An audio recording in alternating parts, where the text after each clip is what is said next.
Okay, part two. So after the consultation, went back down to the waiting area while they prepped the room, and then finally got taken upstairs.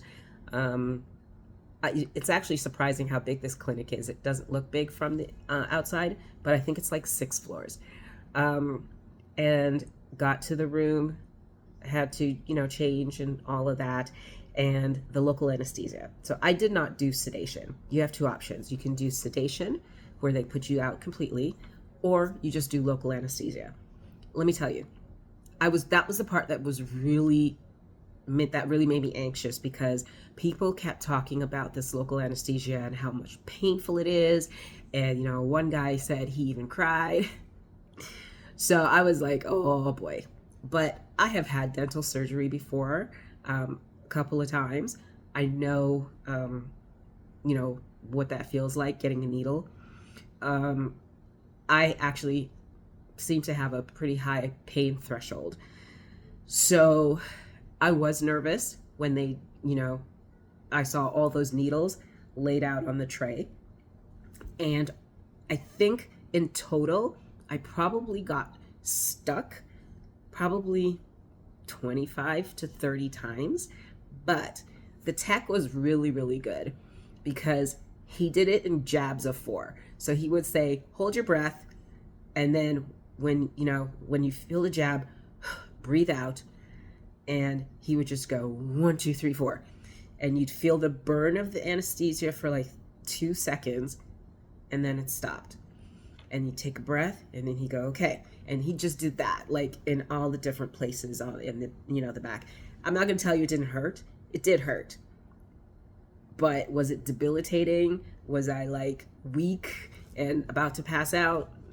No. But if you really can't handle pain, if you cry, if you get a paper cut, if you might want to go with the sedation, because it's not a walk in the park, the local anesthesia, at all. But if you do not have a high pain threshold, then you might want to look at getting the sedation. So anyway, they did that, numbed the back of my head, flipped me over on my face, and they started harvesting the hair. I did go to the bathroom once during the harvesting, and I think I fell asleep at one point. Then they did make me get up, and say, hey, it's a time for a break. So I was like, okay, great. And the break was only supposed to be for like an hour or so, but for some reason it ended up being 4 hours. So I actually ended up sitting down in the waiting area in the basement for 4 hours. They did give me, something to eat, because they ask you, what do you want, vegetarian or non-vegetarian. So they do feed you. But it was myself and one other guy. We ended up sitting for 4 hours waiting. And when we kept asking, well, what was the problem? They said, they had to clean the room, they needed to disinfect it, and they needed to give it time to air out. I personally think they were overbooked that day. And so they were finishing up the surgeries on other people before they could get to mine and this other guy's.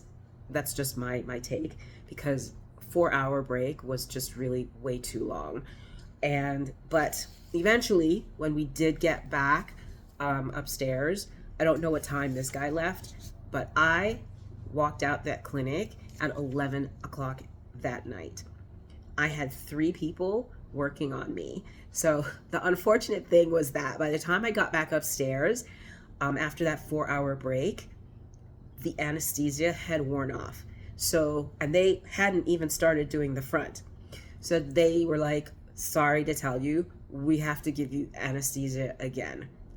So again, I had to go through the whole thing again, but this time on the front and the top, because now they were going to put the grafts in, right? So I wasn't happy about that, but whatever. And I had 3 people working on me. One was the doctor who did the consultation with me when I first got there. And she actually poked all the channels in my head for the grafts. And I had 2 technicians putting the grafts in. And when she left, there was another technician who came in. So it ended up being 3 technicians working on my head, you know, for the rest of the surgery. And I left at, when I was done, they did the PRP. Make sure you ask for the PRP because that is part of the package, just to make sure that they do it. Yeah, so I was up and out of the clinic at 11 o'clock at night. My next appointment was the next day. I had an 11:30 a.m. pickup, and that's when they were going to wash, you know, my scalp for the first time after the surgery. When I walked out of the clinic that night of the surgery, I had a huge bandage on the back of my head. You'll see it in another video. They gave me some products. So one is a foam that you put on the grafts. One is a shampoo that you put on the donor area and the grafts. They also give you a package of medications and a schedule that you'll get on by WhatsApp to explain when you take each of the medications. So I think one is they explained it, one's an antibiotic, one is pain reliever, one is something to reduce swelling. And so, you know, they give you all of this in your aftercare package. And they also give you a neck pillow, an inflatable neck pillow that you have to use when you go to sleep. You do have to sleep sitting up, and they do tell you to expect that there's probably going to be some blood loss when you wake up in the morning, which there was. There was blood on the pillow, and I put a towel on the pillow, and there was blood on the towel as well, but that was to be expected. The next day, I went for the hair wash, and you know, I asked the young lady who did my wash to just clean up just a little bit in the back because there were like little patches of hair that hadn't been, you know, properly shaved. So I just asked her to clean that up a little bit, which she did. And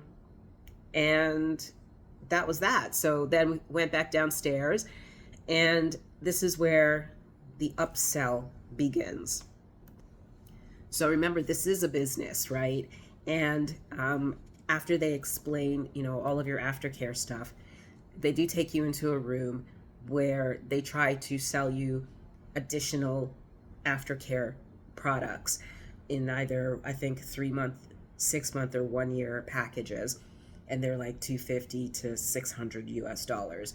And they're like more of the shampoos, a serum, a hair oil, and some vitamins. And I chose not to go with any of them. I take collagen and biotin every single day. I take a multivitamin, vitamin D, iron pill. I don't need any more vitamins. I am hair oil.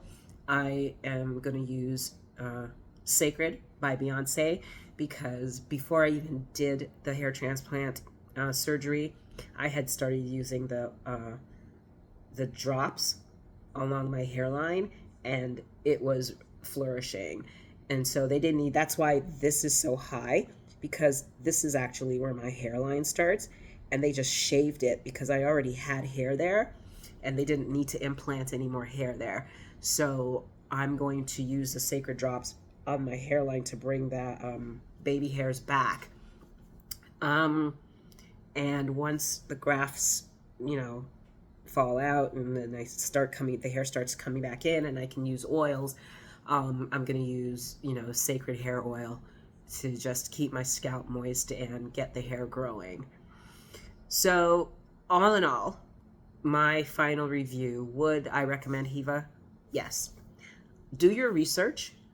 Don't just go with what, you know, people say. Do your research. Find a clinic that works for you. But I can tell you that for me, Heva definitely was a good choice so far. I'm happy with my journey. They're efficient. They know what they're doing. They've been doing this seemingly for a long time, and they're one of the few clinics in Turkey that specialize in black hair. So try them out.